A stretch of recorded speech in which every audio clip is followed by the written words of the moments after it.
ಸುಮಾರು ಪ್ರತಿ ವರ್ಷ 65 ವರ್ಷಗಳಿಂದಲೂ ಗುರು ತಿಪ್ಪೇರುದ್ರ ಸ್ವಾಮಿ ಜಾತ್ರೆಯ ದಿವಸ, ತೇರಿನ ದಿವಸ ನಮ್ಮ ಮನೆಯಲ್ಲಿ ತಿಪ್ಪೇರುದ್ರ ಸ್ವಾಮಿಗಳ ಪೂಜೆ ಮತ್ತು ಪ್ರಸಾದ ವಿನಿಯೋಗವನ್ನು ಮಾಡ್ಕೊಂಡು ಬಂದಿದ್ದೀವಿ.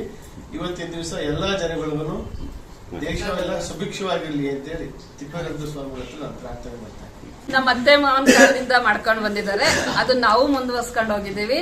ಮುಂದೆ ನನ್ನ ಮಗ ಸೊಸೆನೂ ಮುಂದುವರ್ಸ್ಕೊಂಡು ಹೋಗ್ತಾರೆ. ದಿವಸ